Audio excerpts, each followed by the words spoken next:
Mark Dorenzo. It's M-A-R-K. Dorenzo, D-I, capital R-E-N-Z-O. At first, we responded to a male in the water. It then came over that potentially in the marsh area. There was already an aircraft up. The patrol aircraft was already up. They did respond to the scene first. They conducted a canvass prior to Air Sea Rescue, which is right behind me, that responded. Air Sea Rescue responded with the crew here. Once when we got there, we conducted a canvass as well. We were on the canvas for about 45 to 50 minutes before we actually saw the victim. Prior to that, though, there was an issue with the individual that we couldn't communicate well with them. It was kept going back and forth between us and our citywide or our central that was having a problem that was via landline. So we were able to communicate a little bit better between our base radio here with individuals that man the operations unit here, as well as downtown, the individuals that's collecting the 911 call. The individual that was down on the ground, he was saying that he saw the aircraft, that the light kept flashing in front of him, and he was able to hear. At that time, there was a little bit of a delay due to when he was reporting back and forth to the dispatcher to the time they came back to us. We already passed the individual. We were able to pinpoint that when he did say that we were right over him. At that time, Detective Daly, which is assigned to the scuba unit, was able to see the individual himself with his naked eye. At that time, we deployed Detective Daly down. With him attached is the screamer suit, which you do see behind me, this blue thing. It's a harness that goes on to the victim. He went down there, he rendered aid. At that time, he did come up, what we call a double up, where both individuals came up, where he was put back on the aircraft, and we did transport him to Staten Island University Medical Center. I'll give it to Detective Daly, who actually did the rescue himself. All right, thanks, Sarge. My name is Detective Daly. His last name is D-A-L-Y, first name Sean, S-E-A-N. Awesome day. I mean, this is why we get, take this job, to help people. We got the call. We're searching for about an hour. And, it gets very frustrating to not be able to find what you're looking for. And I guess we were getting told that he could hear the helicopter here from his cell phone. So we knew we were close to him. We just couldn't find him. It was a very dense, difficult area to find anyone. He was dressed very dark. So all of a sudden, I don't know how, but I caught a little hand movement from him out of the corner of my eye, and was able to relay that to the crew chief here. And we were just super excited. It was like Christmas morning. I was like, there he is, we got him, and I was just really happy to have that sort of emotion come over you, that you found what you were looking for, that you spent an hour looking for, and that he didn't have to, spend the night out there all alone and cold. So. Was he in his car, or where was he? He was in a marsh. He was basically, was he stuck in the marsh? He wasn't stuck. He was walking. He had missed a bus and was walking to the doctor's appointment. And I guess he got a little tired, disoriented, and ended up falling down and couldn't get back up. So he was in a lot of trouble out there. What's the area like? It's like a marsh, right? I mean, was he like in water? Surprisingly, it was a really large area to cover. It was a big area with a lot of brush, marshland, typical marshland, I guess you'd call it. A lot of grasses, some trees, understudy. So he was like his feet were stuck in the mud, or he was just sitting, not he was knowing where he to was go? he was laying down in the edge of this like pond. So he was in the water, just laying down, face up, holding on to his briefcase. What was his reaction when you actually got down to him? So when I was lowered down, got to him, and I introduced myself, and we were just like, all right, listen, we're going to get you out of here. How you doing? He said he was okay. He seemed, very relieved that we were there. Very happy to see us. Obviously, we had been in communication with him quite often throughout that 50 minutes, and we just couldn't get to him. And finally, when we did, he was very relieved to see us, and we were very happy to see him.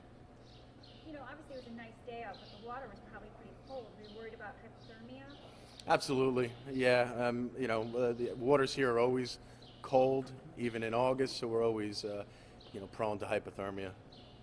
When you touched down, were you in the water yourself, or were you still kind of harnessed into what you were lowered in? I was lowered right next to him. These guys did an excellent job putting me right on him, and he was only in a few inches of water.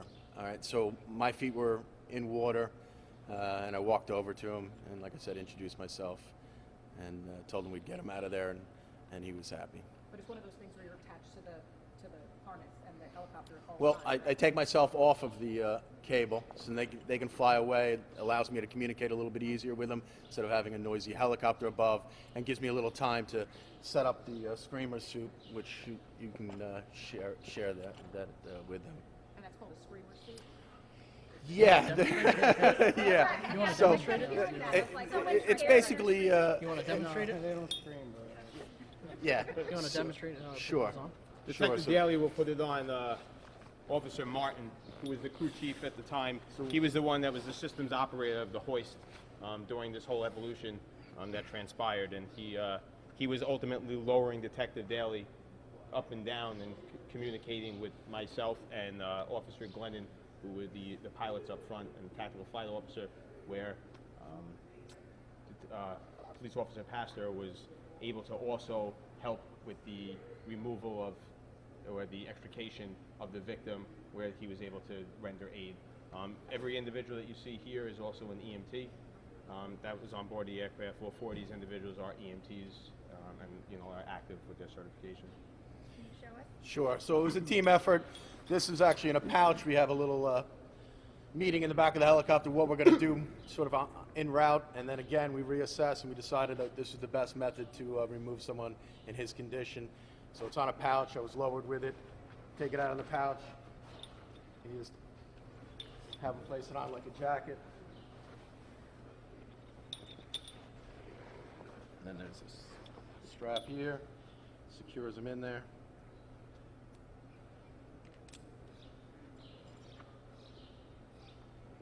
Gonna reach between your legs there. All right.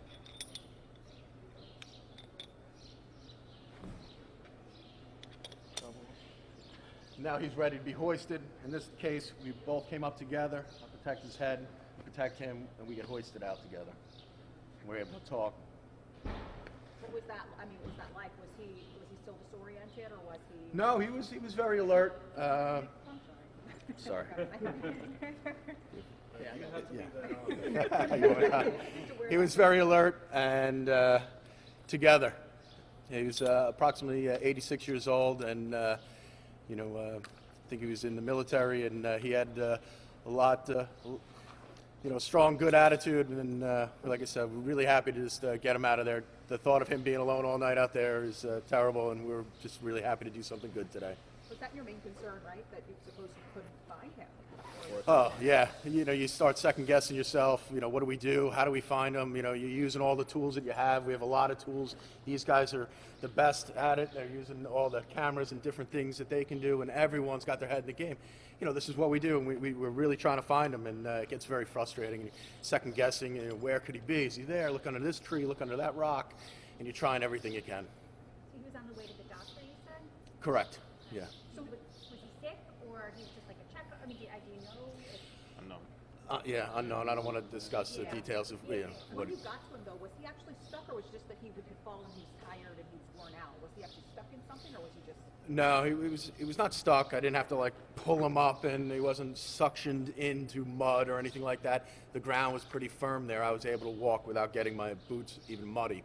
He was primarily just, I think, tired and unable to get himself back up. It was a very dense, thick area. And he was soaking wet.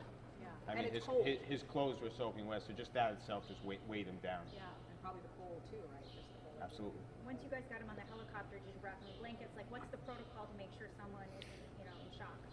Well, I guess I'll.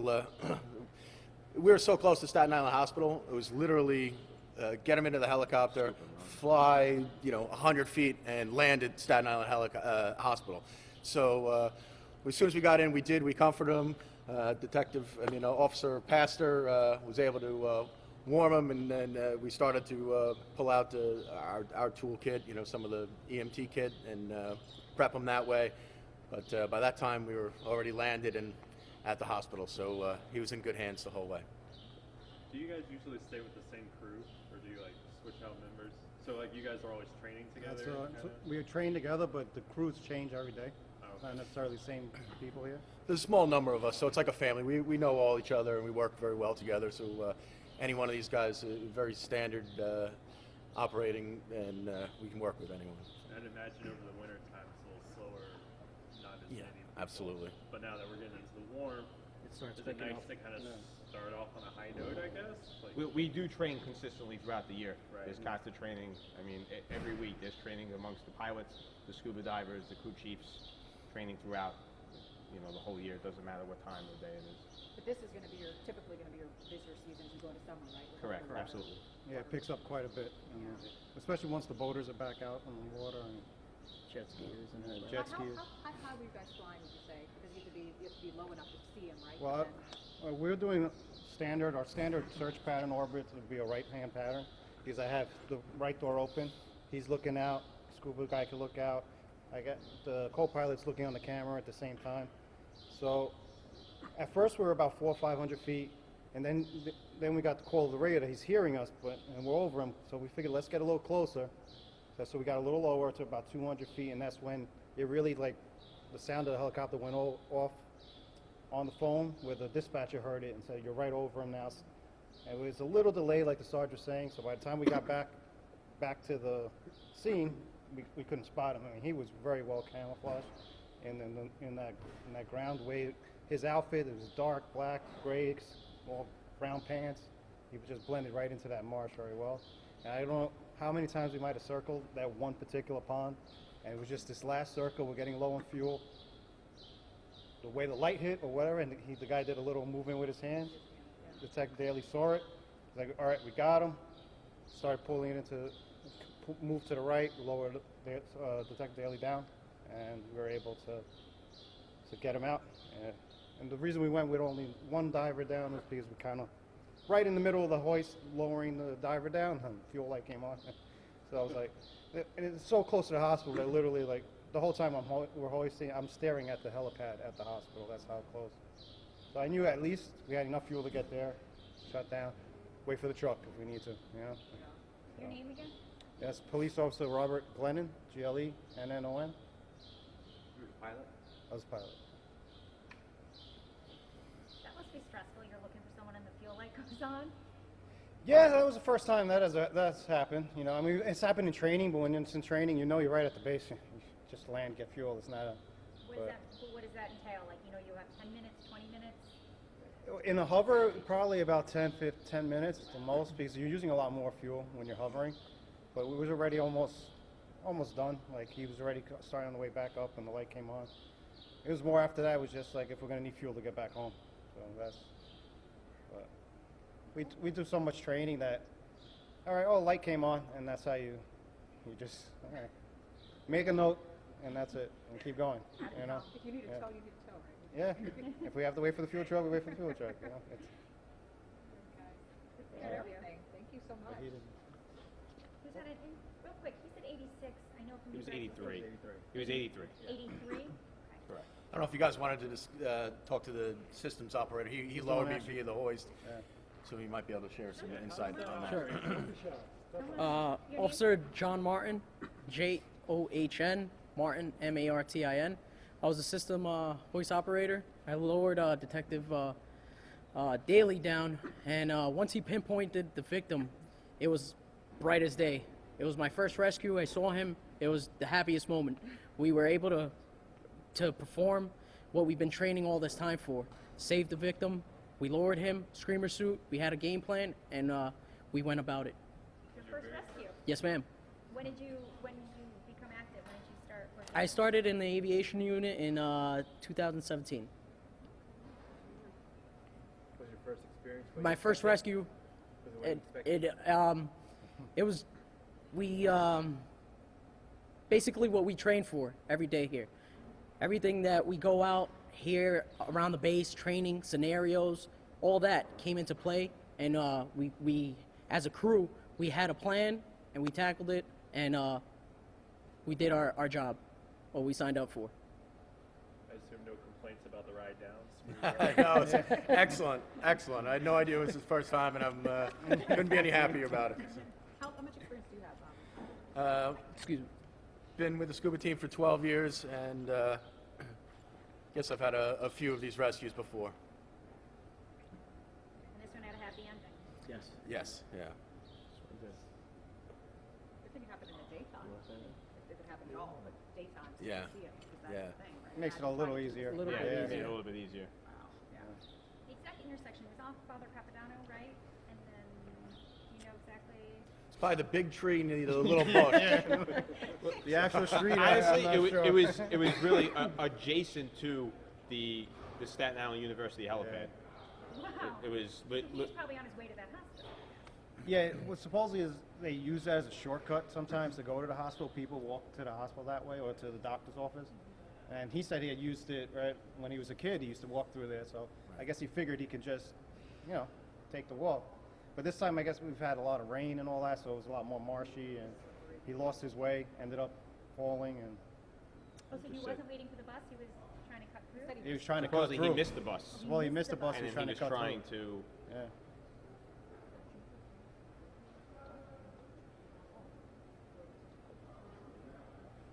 Thank you, guys. Great. All right.